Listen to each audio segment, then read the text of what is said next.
Alrighty, I think we are live, so let's get into it. Hopefully, make sure if you guys can let me know in the chat how the audio is.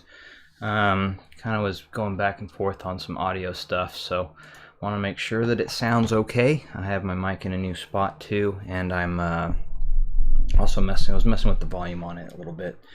In fact, it looks like it's a little bit hot, but yeah, hopefully it's coming through the waves. So today, as in the picture here, we are talking about this little bad boy, the little Burson Funk, and it is not big. It is fairly small. My hand fits right over the top of it.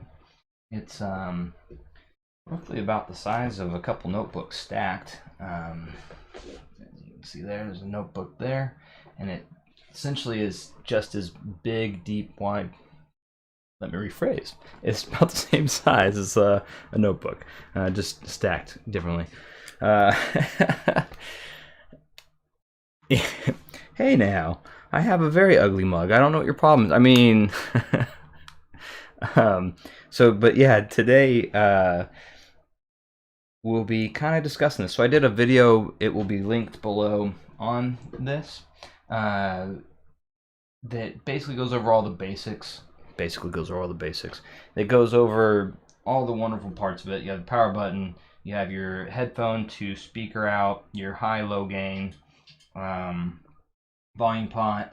It's an Alps volume pot, and it's really smooth. It's one of the better ones I've messed with, and I like it. It has a headset out, so that means you have like a gamer headset, or if you have a conferencing headset, basically it has the mic and headphones connectors, so you can do that. And then your standard headphone out, and on the back there is a speaker outs, speaker taps, and then there is RCAs for your DAC. Right now I'm using the TT2 cord DAC, and then it also has a mic out on the back as well. So if you wanted to have a standalone mic connected, it works that way as well. So yeah, this is pretty funky little device. And we can get into it here, but let's see.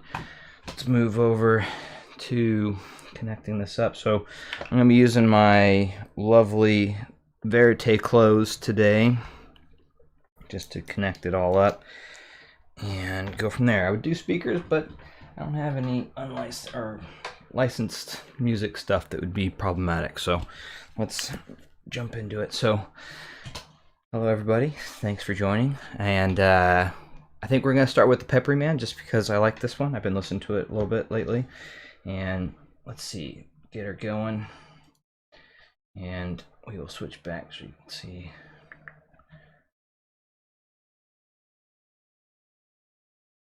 So we're in high gain, about right about there, I think, just past noon, and it's got a nice volume to it, but this gets louder as the track goes. And right now I also have the Vivid V6 op amps in there, and it comes with these, which is these, well, you won't be able to see them, but they're these little tiny little op amps that they come with, and they're real small.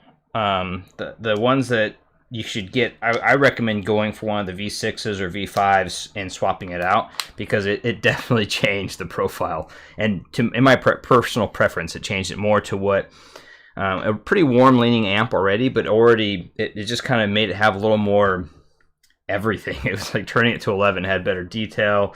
The stage got a little bit more 3D, more depth, more height. It just overall was a better deal.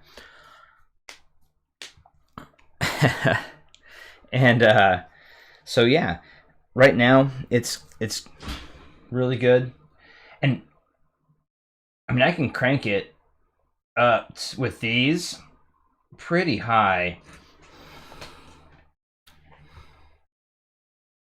But right about there is probably the most I'd want to really dive into too much. I could probably go up to like 3 o'clock, but that's probably too loud.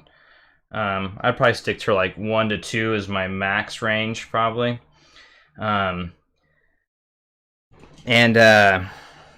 overall, the detail is really good, especially with the vivid op amps. And something that's I also really enjoyed with these the most, though, and where I mostly listened with them, so it's kind of skewed here, is with speakers. So let me pause this, and I'm going to cue up some of this other music for you guys. But so my main listening was with the Burson into, let me see if I can not make this all super sick for everybody, into those, my lovely Kef Metas. So that's how I was mainly listening. And with that, in near field, it powers it. I actually prefer the sound signature of it off the speakers than with headphones, just as a heads up. So for me, with speakers, for whatever reason, it just comes more live. It's using a, so to get an idea, this is a 3-watt Class A headphone amp, but the speaker amp is a 45-watt Class AB speaker amp. So there's definitely different things going on between the speaker and the headphone. I would say the speakers, and then just by the nature of speakers as well, it just was more lively. It was a little more better presentation, better everything overall was much more engaging. But with headphones, back to, let me throw on Apocalyptica. Oh, I know this band.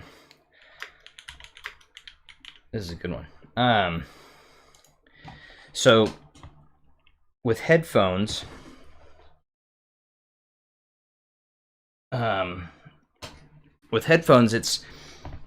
it goes back to that intimate. It's kind of tough to go back and forth between headphones and speakers because it's not fair.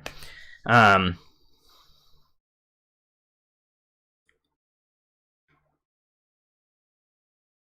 so it's definitely, when it goes to the headphones, it's a headphone experience, right? Even with wider, even like the Verite Close, which tend to have a pretty cool 3D, which it still does, it still brings it intimate.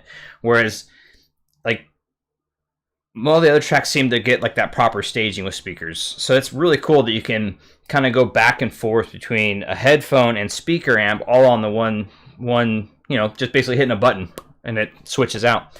And honestly, like, I want to have this on my desk like, I'm probably going to look into buying one myself once I send it off, which I'm sending out this weekend. So I'm going to miss it because it's basically been my main listening amp for my near field speaker setup for this whole thing. And it's been great. Like, I'm going to miss it. So I'm going to, it's one of those things where the ease of use and like just that kind of a quality of life thing, right? Where it's just there and it works, and I don't have to stress about it and I don't have to think about it. I just plug it in, turn it on, and switch to speakers or headphones, and it's boom, good to go.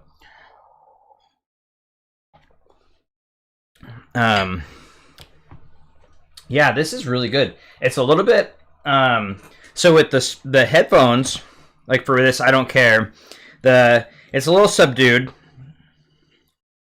Like, I think on speakers it would be a little more lively, a little more splashy, and depending on the speakers, obviously. But with this, with the Verite closed, I got really good staging, good imaging.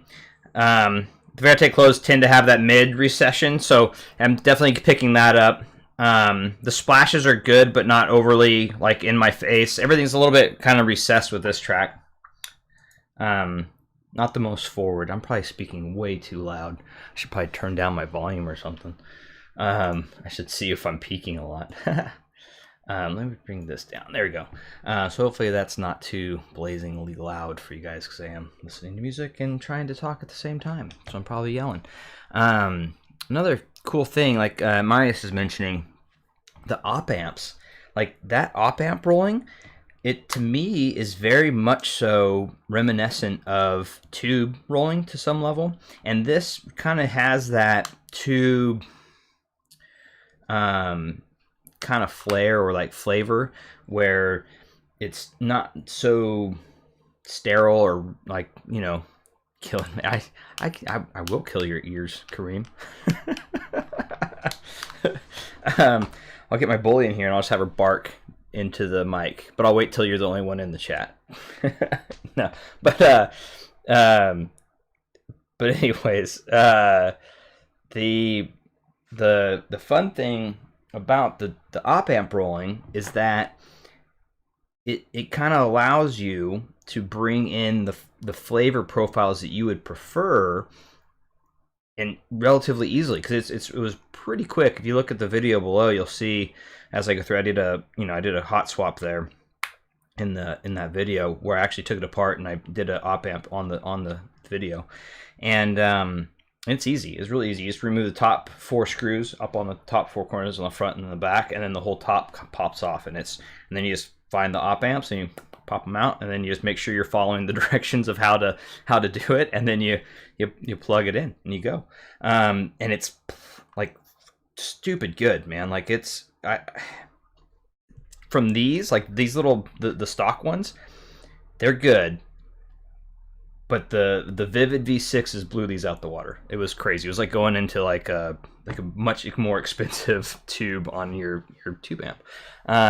And the other thing that's fun about the Burson is that it's very similar to my ECP T4 headphone amplifier, which I will go back and forth with here in a second, just to kind of give you. And obviously the ECP T4, the tubes are going to be the thing that's going to be it'll give it a lot more different flavor profiles. And right now, I think I have like mollards in there right now for the T4.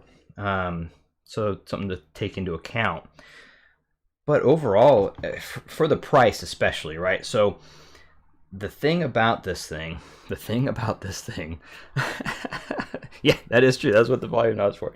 The thing about this little funky device is that, I mean, it's small. Like, look at this. It's just tiny. I mean, and for what it does, I'm saying it's not necessarily like stupid tiny, but it's small to the point where, you know, like here's a pen, and it's, I mean, you get an idea. Like, that's pretty small. It's light, and what it does for that size, and then the cost, I think, is $600 to $700, is pretty crazy. Hey, Martin, my man, what's going on? I saw your lovely pictures of your fun time at the audio store. That looked like a blast. And yes, purple, always with the purple.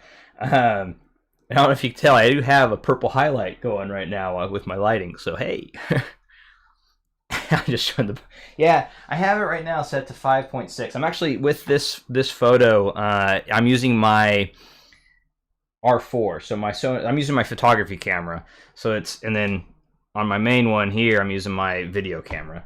But anyhow, it's just crazy that for what you get out of this device, the cost, and are there better amps? Most definitely. Are there better, speaker amps? Is there better all these other? Yes, as some of its parts, this is, to me, there's definitely things that can do better things, of course. But for the price and for the capabilities of quickly switching op amps out and getting that flavor to where you like, pretty cool. And I would say that probably the weakest part of this amp would probably be the headphone out. But that being said, it's no better, I would say no better. It's no worse than some of the, it's in line with most amps in its price range, in my opinion. And then with the op amp rolling, you can really dial in the way you want it, which that's really unique for a solid state. So pretty awesome. Okay, so yeah, wait, let me catch up on the chat here. Yep, so last round, I'll add that to the queue and we'll listen to that next. And then I'll get going here. Pluhar. Sun, is that right? Yep, that's the one. And So yeah, back to the live chat. Sorry. One of reference tracks. Okay, yeah, I'll check that next, Marius. Resolve is high resolution. He does like his resolution. Ooh, David, that's pretty dope. Let me know how those op amps go, because that'd be interesting. Because I was looking at other stuff too. Wow, this is a fast track, and it's hard to talk over it. I like the tone. It still has that recessed sound. And so for you, Last Rhino, I think you have such a high level amp DAC already that on speakers this would be fine with this, but on the headphones it's not my favorite thing. It's almost with the Burson headphone out, the headphones have this kind of less engaged. I mean, I can volume it up. That's better. Around 3 o'clock. It's definitely on the limits of what I would like listening comfort levels would be. So it definitely performs better at higher volumes. And this is really good. I hear the details, like the little... That's pretty cool. And then her voice is really lovely. I like the tone. Overall, really, I like it. The details there. The staging's really cool. I like the imaging. It's really cool. I like that. This is a cool track. Let's see here. Let me hit a little heart on that bad boy, and then get back to the chat here, and I'll queue up Marius's. So yeah, but the value proposition of this, especially for someone that didn't want to have a lot of clutter, like I have rotating gear that's coming in and out all the time. So for me, it's nice to have one little device that's just there and it just does its thing and it's small. So I can imagine if you had your setup and you just want a clean desk setup with is like super minimalistic and clean looking, the Burson stuff is pretty cool, especially for something like this where you can have and I know that they have a higher end version of this. Let me go in and find it here. I think it's a conductor. It might be a composer, but let me double check. Because it does have, there's one that has the speaker outs that's like I think it's a conductor. I think it's the conductor 3, is it the 3R or 3XP? I don't know, it's one of the conductors, I believe, that it's essentially the same as a conductor and the Funk, but it's at that level of performance with the speaker outs. And so that's another option. Those are a little more pricey. I think they almost double up on the cost of these. Let's see, which one is it? I know it's one of them. It's like it's one of the conductors, I'm pretty sure, that has, maybe it's the 3IR. I'm kind of going into a weird track here. Now I'm OCDing on which one is it. Okay, yeah, it's the conductor 3IR is the one that I'm talking about. That has the 2-watt headphone amp with a 100-watt freaking insanity class AB speaker amp in the size of a conductor, which is, I think it's about that big. So that's bananas. Pretty cool. All right, sorry, sidetracked. On to more of these questions. Let me get back up to here and what's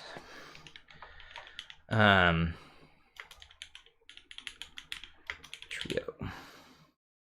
Check West, we see trio and Bach.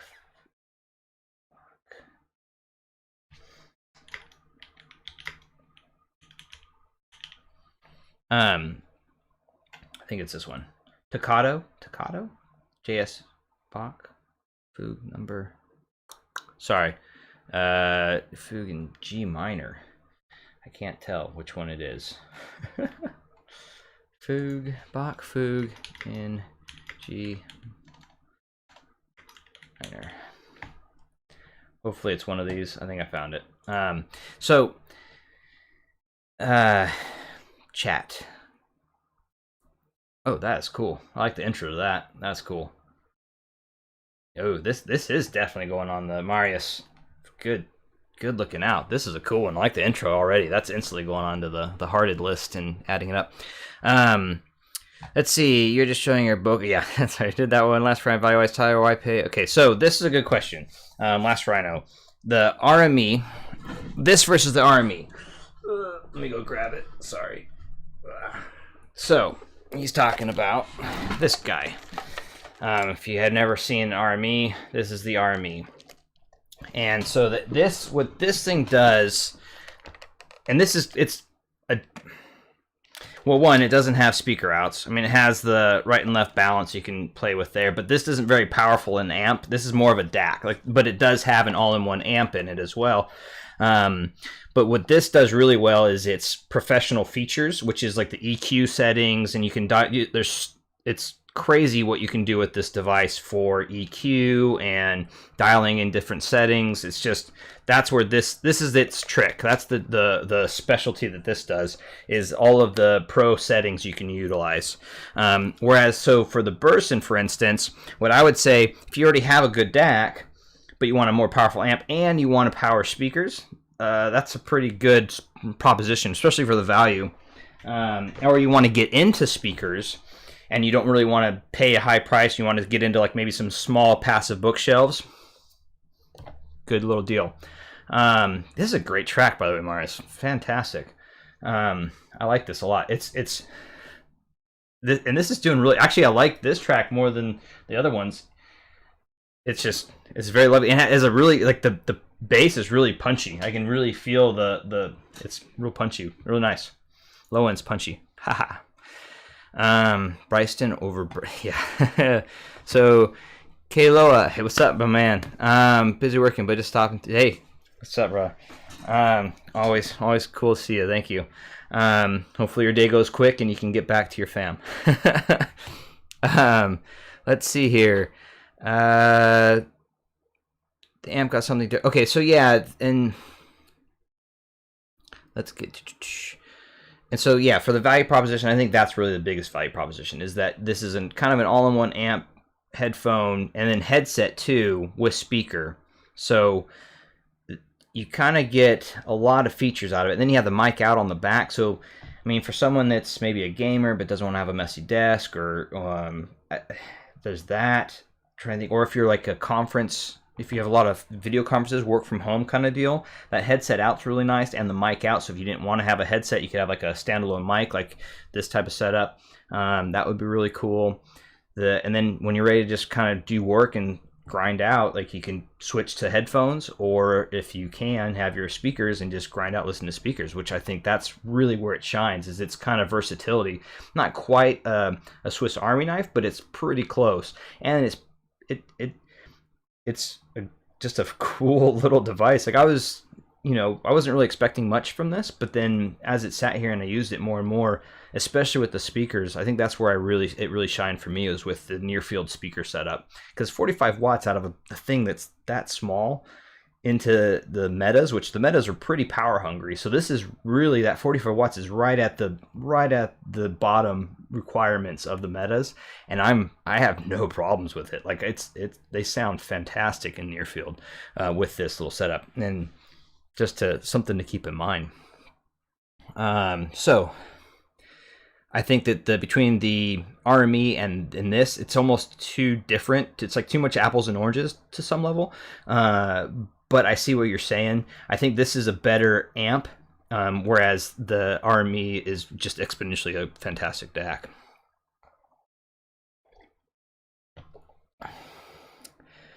Yeah, and I got that, Marius, about the amp. It's different, just a headphone amp only. And that's one thing about Burson that's really cool, is they have really, like, they're more known for their op amps, which is really, and after this, and I had the Conductor 3X, and I never really messed with the op amps too much because it already had the V6s in it, so I didn't really feel the need to go back to like the stock little tiny ones.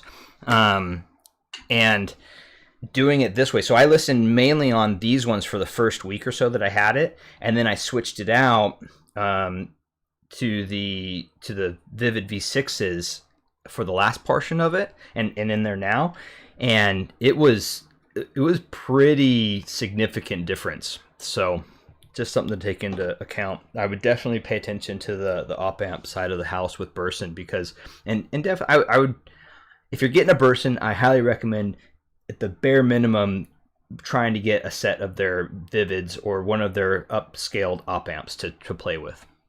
Let's see here. And yeah, and that, yeah, so Maurice also, yeah, and the Bursons also, so far the Bursons are one of my current favorite amps, like for solid state, because it's not so sterile, it's not super neutral, it has a little bit of flavor, not like a crazy amount, but just enough to kind of make you not be like, okay, this is a thing, you know, but more like, okay, you get a little more engagement, you get a little more warmth, and then with the, like I said, the op amps, I'm really thinking the op amps are the thing. With these, like that's one of the big tricks for these is the op amp rolling, I think. And then obviously for this little guy, man, I should not hold a pen while chatting, especially one like this where you can just twist. Like I'm just sitting here twisting it and like poking myself and putting ink all over my hand. Speaking of pens, Sleepy, what's going on, brother? Let's see here. And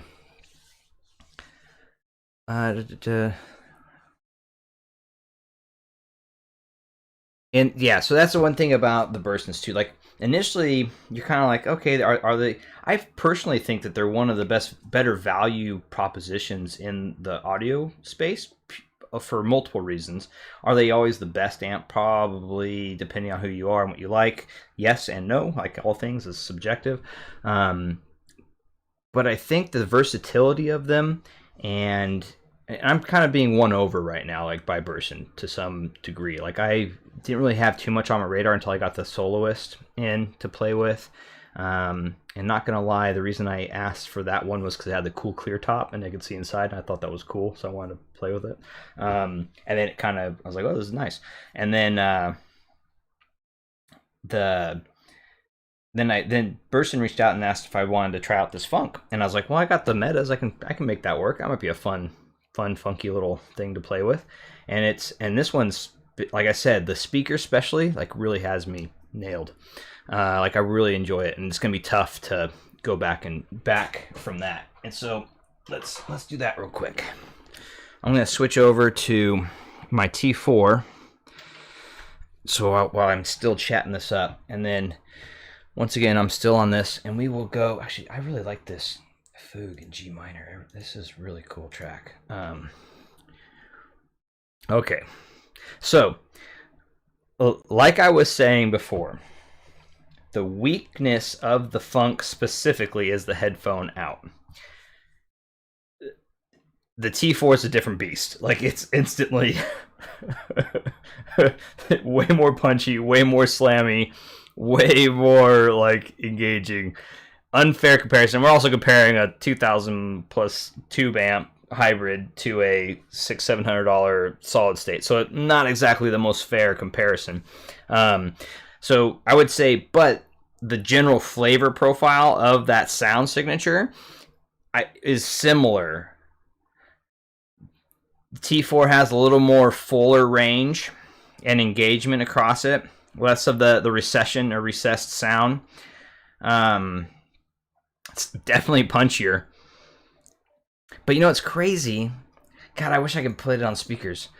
But what's crazy is on the metas though, man, like I really love the speaker outs with these. Like it's just crazy how good the speaker outs, for me anyways. I was really digging on that. So I definitely think that with the Burson, the bigger trick with that, especially the Funk, is that it kind of does it all. And so like with anything that has a do-all kind of mentality, do-all capability, there's usually something that will take the hit. And for me, I think it is the headphone out for the Funk specifically. So just as a heads up on that. Is it bad? No. You can kind of counteract some of it by turning up the volume a bit, and maybe with some op amp rolling that might bring you more into your flavor profile. Let's see. Hey Kevin, how's it going? Ego, CC Coletti, bring it on home. So, and that's just, I mean, for me, the T4 is still my kind of baby, and it sucks because I think they're actually starting to make them again, so that's really good to know. But the T4, the ECP T4, has been my go-to headphone amp. Like it's just to me, that fantastic. It's like it does everything that I want it to. Kind of like how the VCs are my go-to headphone generally. And it's funny, but for my near field speaker setup, the Burson has been my go-to. Like I have the Vidar, I have a Freya S here, so I've been using those as well. I also have a Name Unity down in that was powering my Metas down in the living room, but yeah, I kind of don't want to do that anymore. I kind of want to leave the Metas here and either get a Funk back in, or maybe look into that Soloist 3IR, and I think that might be the play. But for the near field especially, it's pretty cool little setup for that. And then if you needed to, if you want to play games with your friends and you had a headset, plug that in and you're good to go, and boom, you go. Or if you had a mic connected, and I don't know, it's just kind of versatile. I like that versatility of it, and the fact that it's so small. It's so cute. But I mean, sorry, I got distracted. CC Coletti, bring it home.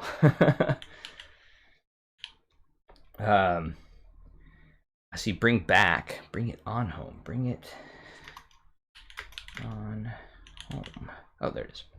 There it be. So yeah, just got here. Has anyone asked about the comparison between this? So whoa. See?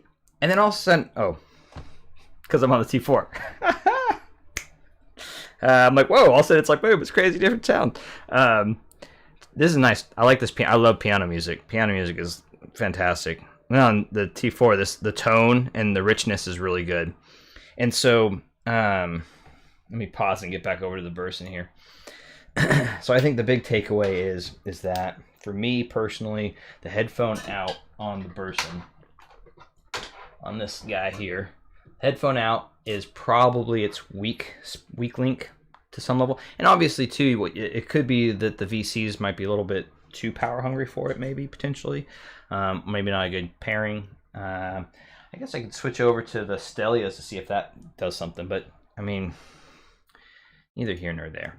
But even still, what I'm finding is that the like acoustic and like classical music, or some of the Burson's, it's basically like a slightly recessed signature, or recessed sound to the T4. It has a similar profile, it's just pulled back a bit. Yeah, the tonal balance is nice, the imaging is pretty good, and the detail is there. It's just, it feels like it's like you're, instead of being like boom right here, you're up on the front of the stage, it's more like you're a couple seats or rows back. So I think that's where I would say, like I said, and is it a weakness? Words, they're hard. Is it a weakness? Not necessarily. I mean, for me, a little bit, because I prefer to be a little more engaged. But overall, I mean, it does its job. It sounds good. I like the profile of it. Sound profile. If you turn up the volume, it does kick butt. Elric, what's going on, my man? So Kevin, yeah, so Gunnar, let's go over that. So it's not that it's doling it out. It's more that it's kind of pulled back. And so it has a similar profile, but it's not quite as rich as like the T4, for instance. Like that, the bass isn't as, rich is a good word. Like it's not as full sounding, like properly, but it's more that it's pulled back. Like I'm a little bit further back in the like the rows or the audience, I guess, however you want to feel like it's a good description of it is. And so this versus the conductor, I think the conductor does exponentially better as a headphone amp because it's dedicated headphone amp. I think with the Burson Funk, you're kind of getting this all in one, so it's kind of having to, where do you balance those things out. And I think that the speaker out is where it really shines for these, especially with the Metas, like I was saying. So let's see. And so the Soloist, I'm interested in seeing more about too, because I mean, from my understanding, the Soloist and the conductor, that's just slightly different tech specs, but more or less they kind of have a similar profile. And I think all the Bursons do have a similar, like slightly warm tilt to them, and then depending on the op amps you throw in there, and they actually have a really good, on their website, you can go into the op amp section and it'll kind of show you. And the Vivid V6 that I put in here, the way they described it was more or less what I heard. Like the difference between these little guys and the op amp V6s that was pretty much there. So yeah, Portalhead, what's going on? Thanks, Sleepy. Nice. Yeah, as I wrote all over myself with it. Elric T4 versus Funk, so we just kind of did that. I do think that the T4, unfair comparison that it is exponentially better overall for my preferences for the headphone out, but I do feel that the speaker out is pretty darn good for the price. I think the biggest thing that the Funk has going for it is the speaker, the fact that it does so many different things, and it does them good. It does, I think for the speaker outs, I think it does better than good. I think it's not quite exceptional or excellent, but it's definitely better than good. But then again, it's $600-700 amp. I mean, it's crazy. Martin, Motu and Ford to drive microphones, headphones for online meetings, and Army 882 for active speakers, and hi-fi amp. It easily gets messed up on the desk. So the Funk, yeah. So Martin, that's I think the biggest solution right there is the fact that it's just there. It's just this little tiny thing. It would fit underneath my monitor here. I have a giant freaking stupid monitor, but it's just small, easy, elegant, and yeah, it gets out of the way. And if you did proper cable management, unlike me with all my crap on my desk, it would be a pretty nice looking setup. You could have a clean setup pretty easily. And so 1100 or 1200 MSRP that's for the soloist, I believe, and then for the top of the line Burson stuff, I believe is pushing into the $2,000 range. So something to keep in mind. If a reviewer buys audio gear out of his own pocket, then I know it's yeah, and that's usually, you'll know when if I always say that too. Like it proofs in the pudding a little bit, Yeah, it's showing lost connection, but it says I have excellent connection, so I don't know what's happening here.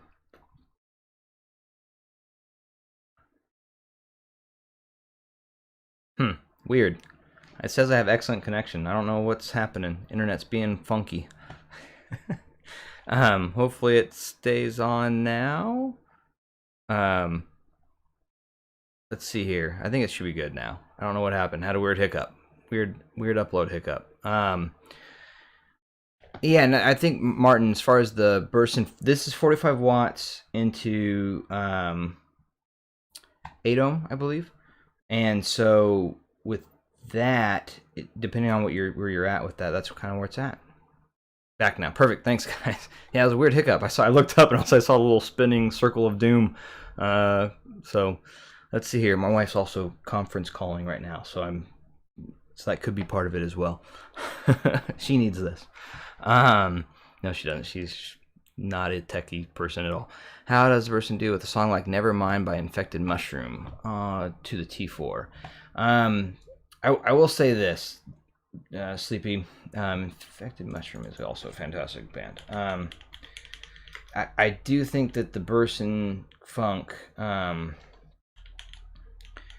does the headphone out is definitely its weak point. I'm probably beating a dead horse with this. Is it bad? No, it's a good headphone out. It's just that there's especially on my desk. Like I have the T4 here. I have the Cord TT2, and I can tell you flat out that the ECP-T4, the TT2 is better. And so like the Fonder, I didn't actually hook it up because I was being a little bit lazy about it, and I didn't really have space on the desk right now. But the Fonder XE, I think, is a better amp, but it's super neutral and sterile. And I think that is its own unique kind of device where I personally would rather listen to the Burson sound signature over the Fonder, even though the Fonder would be a technically better amp. So you have to weigh those kind of pros and cons as well and find what you like as your own preference. So I kind of like to think of it like if you're making a cocktail, right, or you're making a drink or maybe a root beer float or whatever you like to, or you're adding seasoning to something, like seasoning it to your preference is kind of how I like to think of audio as well, especially if you can do tube rolling or op amp rolling, or even if you have multiple different options. Try and experience things to find what you actually like preference wise, and don't let like other people tell you what you'll like, because I think that at the end of the day will make you happier in your gear and setup and stop you chasing that gear dragon to some level. And you'll just be a little more content, right? So for me, I have noticed, for me personally, I do tend to skew more towards one, I like unique kind of gear. I also like a little bit warmer gear. I'm a big fan of tubes, obviously ECPT4. I have a bunch of other tube stuff over here. And so I think for like a big piece of advice for any of you guys would be to kind of, if you have the opportunity to go to an audio store, go someplace or a meetup, or I mean, we're starting to open up now, so can jams are happening, our Rocky Mountain Audio Fest, and you know, all these other things. You can potentially go, maybe some headphone meetups. Try to get your ears on some of these different amps and DACs and profiles to find your preference and season to your liking. You know, don't let someone else tell you what the proper seasoning is always, because we're all different. We're all unique little snowflakes. Let's see here. Okay, we're 40 minutes in, so I'll start getting some more questions going, but I wanted to get that infected mushroom.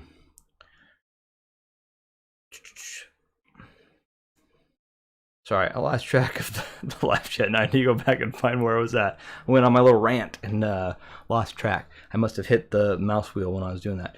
Do a song. Okay, Never Mind by Infected Mushroom. Infected Mushroom, Never Mind. And I will tell you right now, it would be slightly, I don't like to use the word duller. More recessed would be the proper word, but out of the headphones. But see, I would almost call it easy listening. Like, it's not in your face, but it's not as engaging. It's kind of, I could listen to this and work, if that makes sense. Whereas, but it still has the punchiness. It still has the little, you know. But with the ECPT4, I would probably get pulled into the music a little bit more. Like, I would probably start to lose track of what I was doing, just ever so much. And right now I'm at like about, I just changed, volume it up a little bit. Yeah, like this is fine. Like, I'd be engaged with it. If I want to, I can focus in. It kind of reminds me of how the Focal Elysia was, you know, where it was good headphone, but it kind of allowed you to drift and focus on other things other than it, or you could focus in on it. So yeah. All right, let's answer some more questions about this. Yeah, you can probably email Burson. Yep. Yeah, definitely email Burson. They're super friendly too. That was the other thing. They reached out to me, and I've been having a cool little email back and forth with them, and they've been super chill. Really cool people. Plus, they're from Australia. I love Australia. I almost wore my Australia hoodie when I was there. If I could live in Australia, I would. It's a beautiful place. Loved my time in Australia. Not that colored. Maybe there's a bias there. I don't know. Hey. Plus, on their op amps, they have a little kangaroo. I mean, how cool is that? That's a very, very cool. And yeah, David's definitely the Burson guru for sure.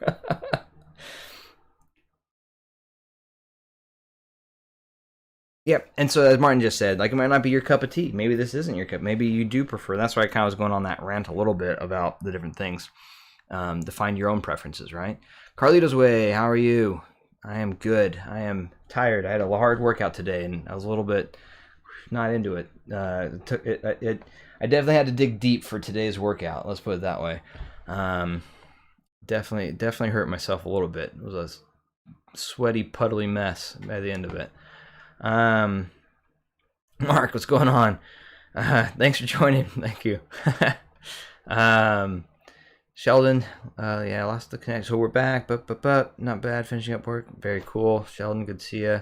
What speakers are you testing with? So right now I am using the LS50 Metas, and I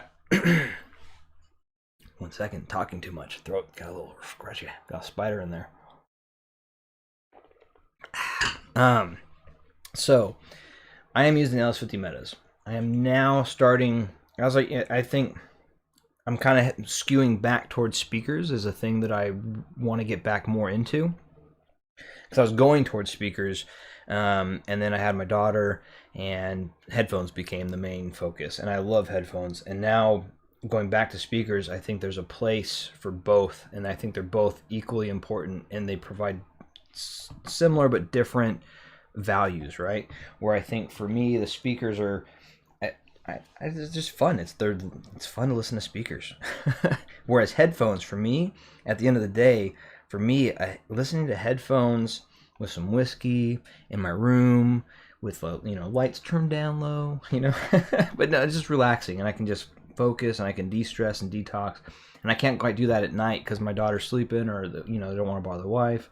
Even during the day, sometimes my wife's on conference calls. I can't really play my speakers too loud. But on the days that I can, it's like, it's fun, man. I like speakers; they're fun.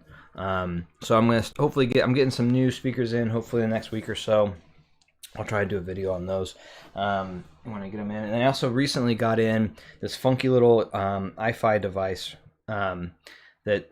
I'll be posting an unboxing of it here soon. So that's gonna be kind of cool. It's a little boomboxy type deal. They'll probably be mad that I call it a boombox, but it is what it is. Let's see here. Oh, you already answered my question. Thanks, David. I need to catch up. MSG is the best season. Actually, that is true, Drift. MSG is I think it's much maligned, but it's in reality it's just a different, it's just salt. It's just a form of salt. And some people do have sensitivities to it, sure. And not to detract from that, but I like MSG. I think it's good. Oh, on the T4. All right, never mind on the T4. Sorry, Sleepy. Let me switch that out. I will do that right now. It's going to be engaging as all get out. Let me tell you, I can already tell just from the little bit of time I did on that. And then, and Carlos, thanks for joining. Thanks for joining live. That's awesome. And Oleg, what's going on? Oh, that's a good question. So Oleg asks, is the headphone out better or worse than the RNHP? That is a very good question. It's been a while since I've heard the RNHP. And I want to say they're similar. And without having an A being, this is not the best to take it with a very large amount of MSG. But I would say they're similar, to be honest. And I think that I think that the value proposition for the Burson's better because you get the speaker outs, you get the headset, you get the mic, you get this, and also the volume potentiometers and Alps, and it's one of the better volume potentiometers I've played with. That's a weird thing to say, because it's a volume knob, but it is nice. It's a nice volume knob, and it's smooth and consistent, and it does well. So let me get my brain shook with the. Never mind. Oh yeah. It feels more. There's a little like, and those feel like it's more pronounced, more rich, more like in your face. This would be hard to. I wouldn't be able to work listening to this because it's too engaging. It's like, pay attention to me. You're here now. Nothing else matters. You're here with me now.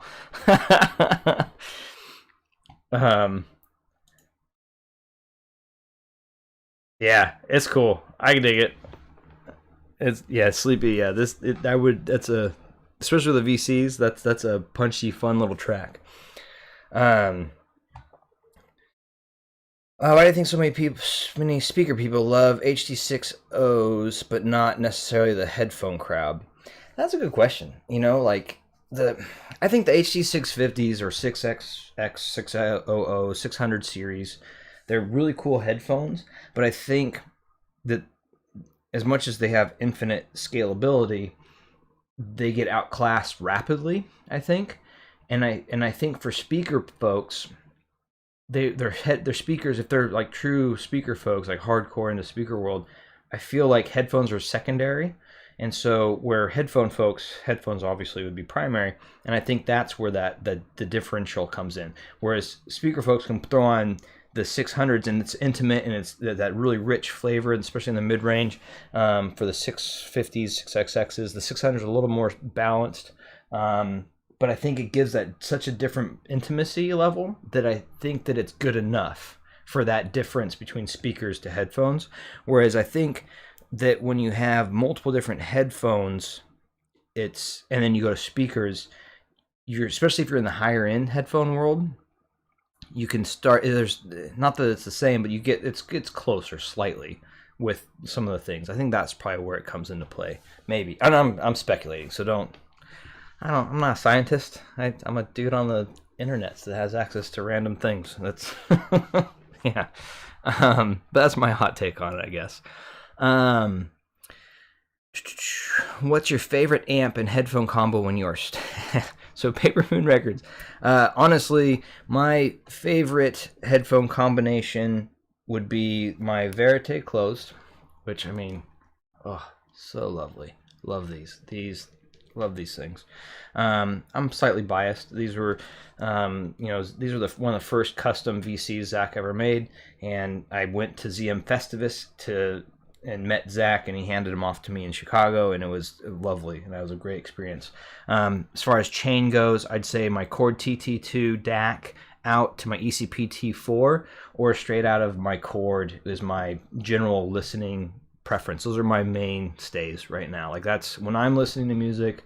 If I'm not listening to my speakers, I'm listening to the Cord TT2 out of the ECP T4, and then whatever headphones I'm using. But usually it's the Verite closed.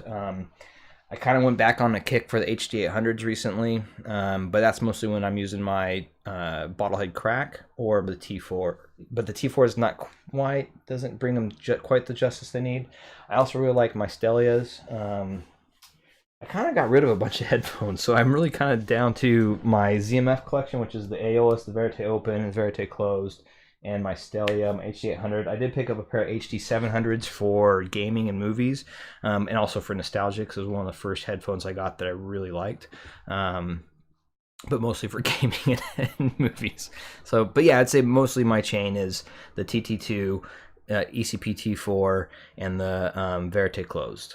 Yeah, I think that's the answer to that question. No idea with no windows. What are your favorite DACs currently under 2K? So, favorite DACs under 2,000, I would say, I had it out earlier, the RME. That especially if you're into EQ, the RME is stupid good value. Bifrost 2 from Shit, SCHIIT, another stupid good value proposition, and I have it sitting over there. I really like as well for like even cheaper DACs, I would say the LDAC. LDAC's fantastic from JDS Labs. I have the first version. In fact, let me see. I think I have it readily enough. Yeah, so let me grab these bad boys. So, I mean, I guess it kind of goes into the things you own or what you like, right? Or what's good, I guess. So, I'd say for under 2K, the things that I currently have on hand. Do I have other ones? I might have a couple little, I think I might have some other little ones floating around, but those are my probably value proposition. So it actually goes cheapest to most expensive. So you have the LDAC, and that's under $500, and then you can get them custom made. So mine has the Calvin and Hobbes looking at the stars. Oh, those were cool. And it's just a real simple little DAC. Mine's pretty beat to hell because I threw it around everywhere. It's just real simple RCA DAC. And then you have my other favorite one would be, honestly, anything from Shit is gonna be a killer value and a fantastic little DAC. So, but the Bifrost 2 I think is probably the most value that you can have for a DAC that does all. So it has balanced, it has RCA. So this is probably the best value under $1,000 and even under probably $1,500. If you like the EQ, best value right here, bar none. So take that into account. The Army is stupid good if you like the EQ. And in general, it's just a good DAC. And especially if you have like other things, like I know that RME is also really good for, like, let's say you have, if you do have hearing issues, like maybe one of your ears has more hearing loss than the other, you could EQ with the RME into getting that value, getting that the balance more appropriate. So that's another value added there. So if you have some hearing disabilities, the RME is really good for that. So yeah. Let's see. Because tubes are 300 ohm, headphones are a great speaker substitute if your life situation calls for. Yeah, you nailed it, Sleepy. Actually, that's another one. Speakers and sub make me really physically feel the music compared to headphone. And there's that.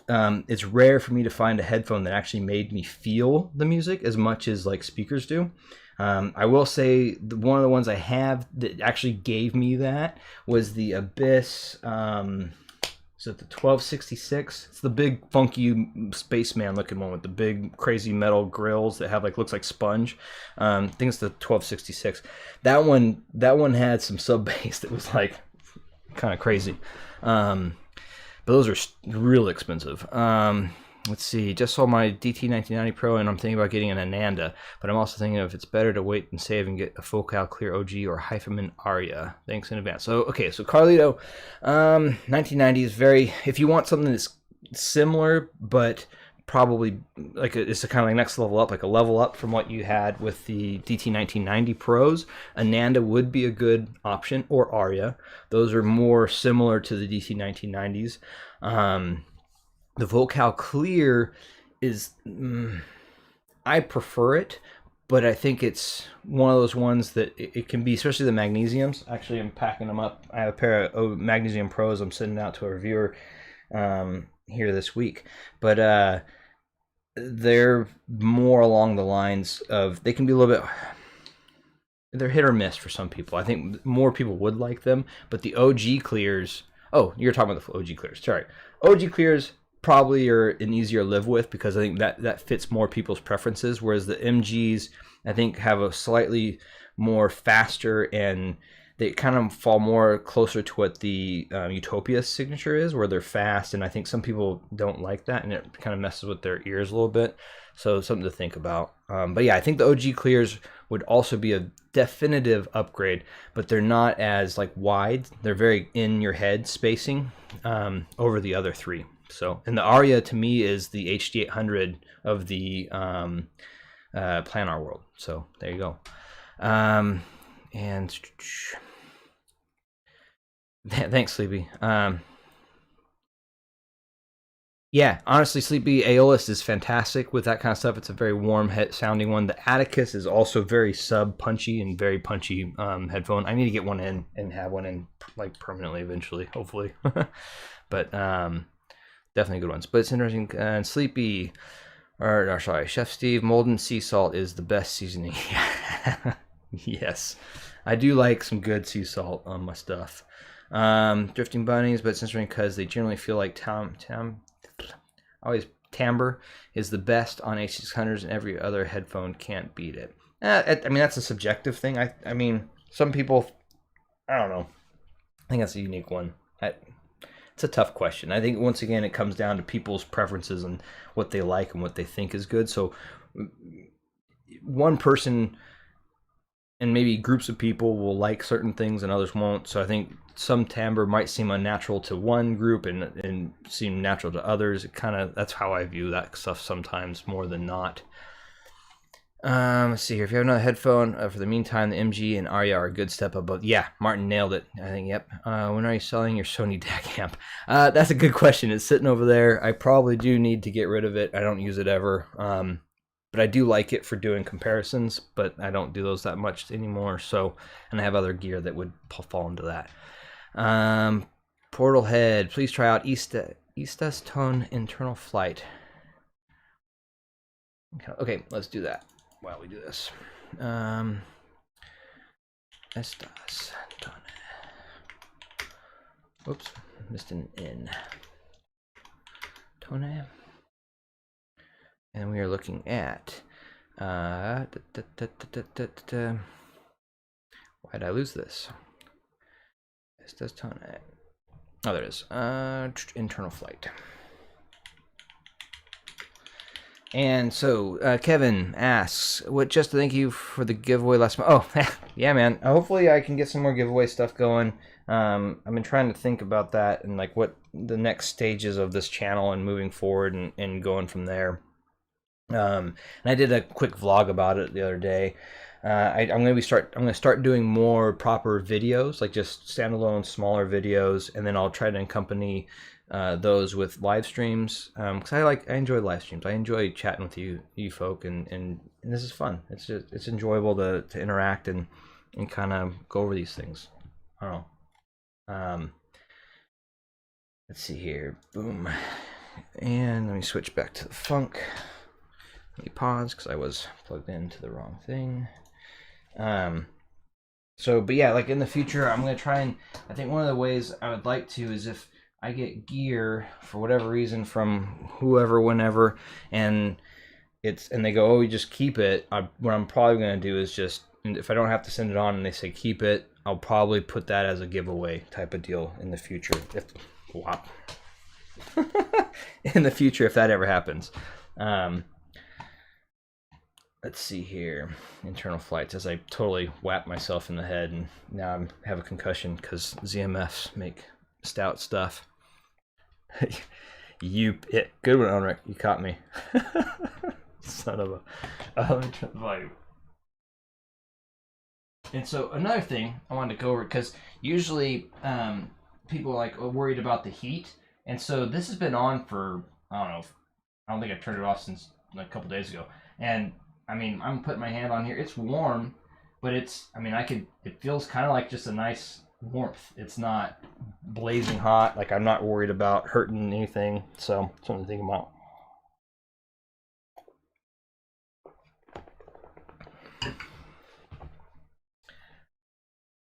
So the 18-minute mark. Let's see here. See, it's nice. I like this, actually.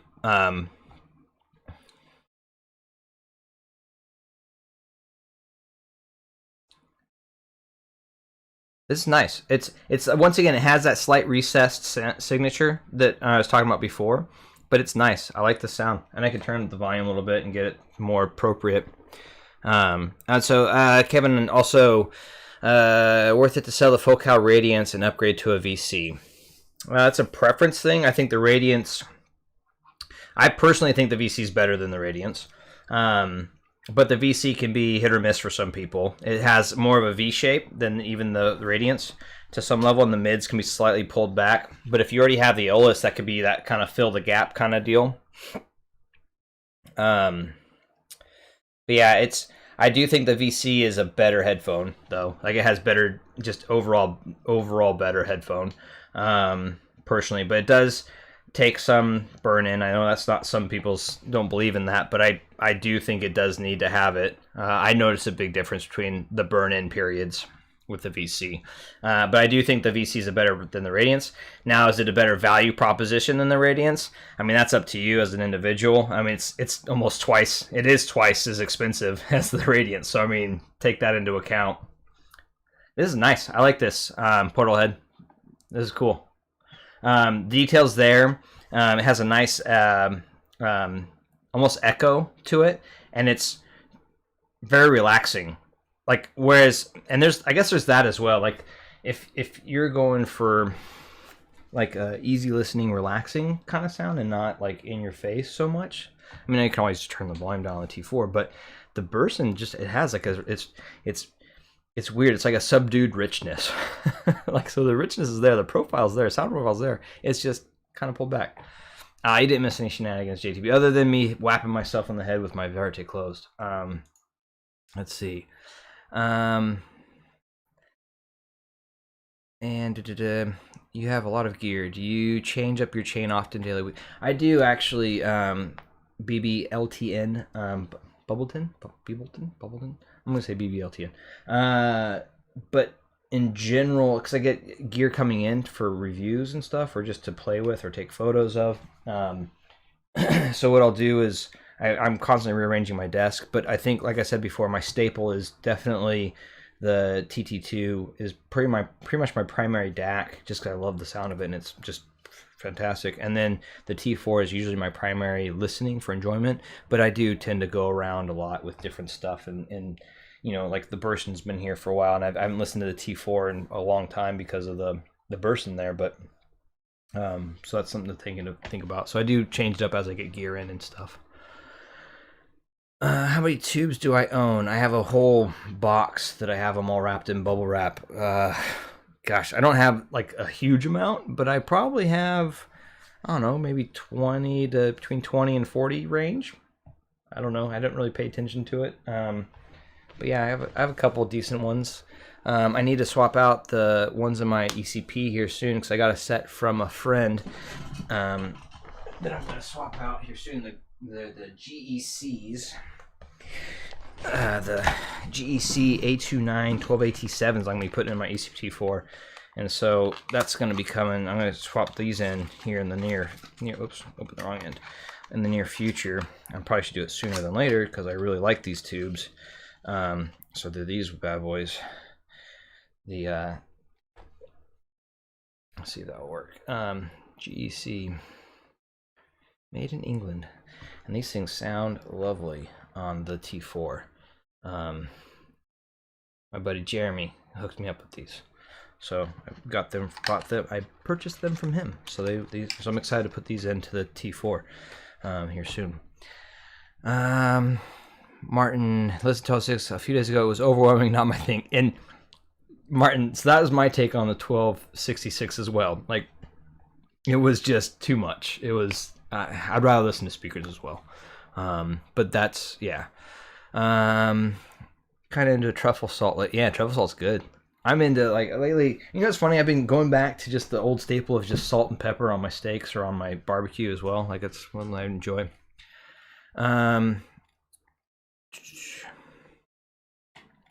And see, Chef Steve, are you a viewer? Have you or a viewer listened to Audio Technica R7? I have not, but maybe someone else has. And Elnrick, you know what I meant. Everyone, I love everybody. Well, not entirely, but you know what I mean. Everyone's unique and wonderful in their own way. Did I miss? No, neither me nor my wife. I get why many would love it. Yeah, and so like Martin's saying, the 1266, I could see, like, if you really are a bass head, the 1266 badass. It's probably the bass head dream headphone. I've yet to hear something that has as much substance but it's crisp bass and then it still has the highs, but it's definitely tilted towards the low end. And I think it's mostly because it has almost a sub bass feel to it. My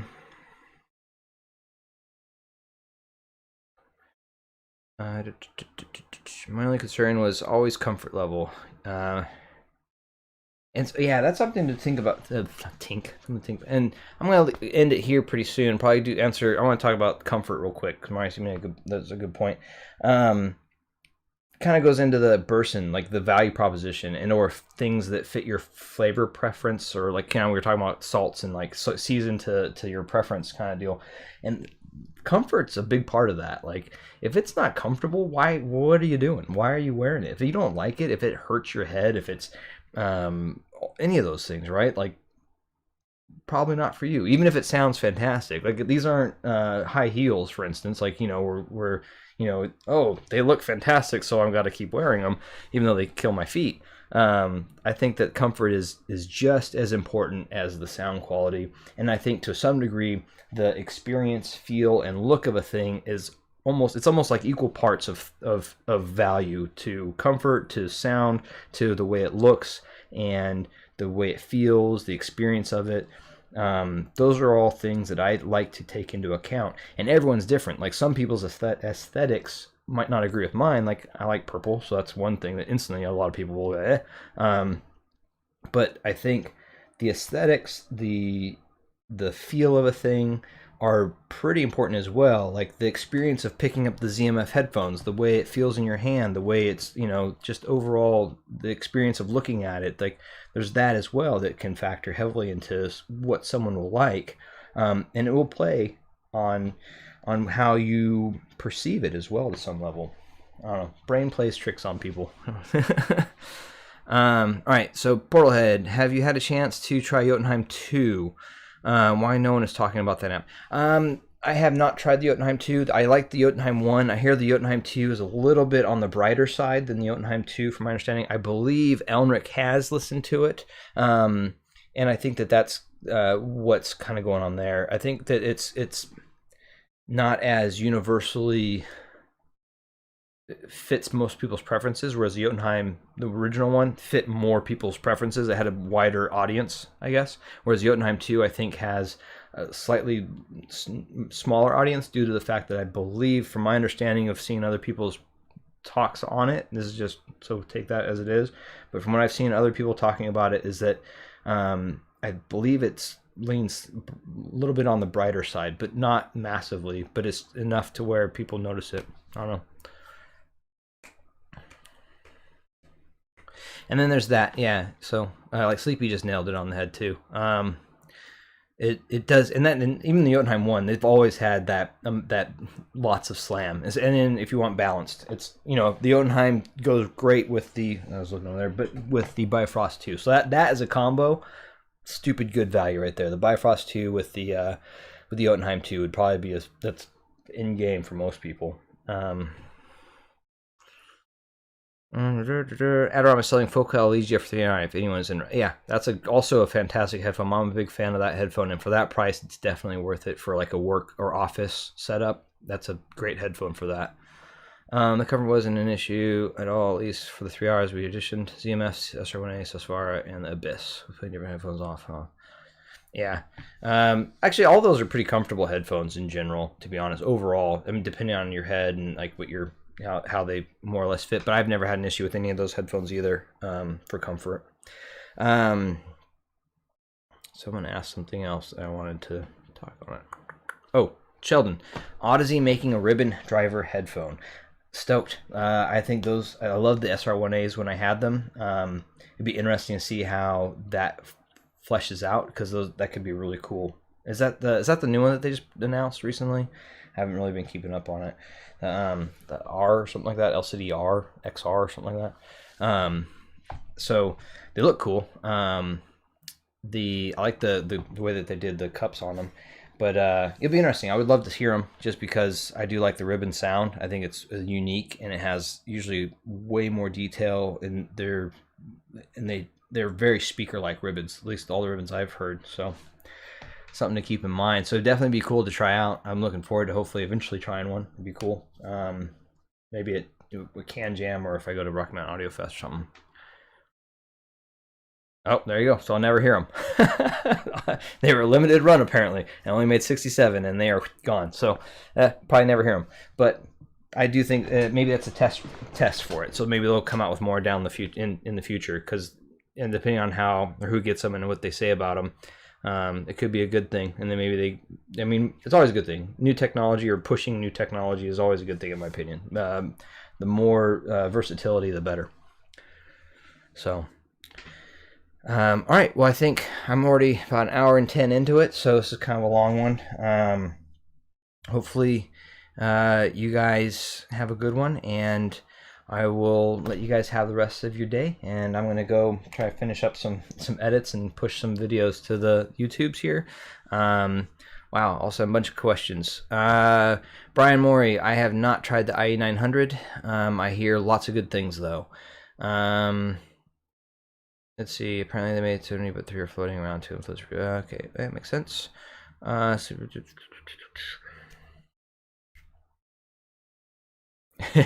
Yeah, that's one thing too. Once you find something that's good, it's really hard to go back from that.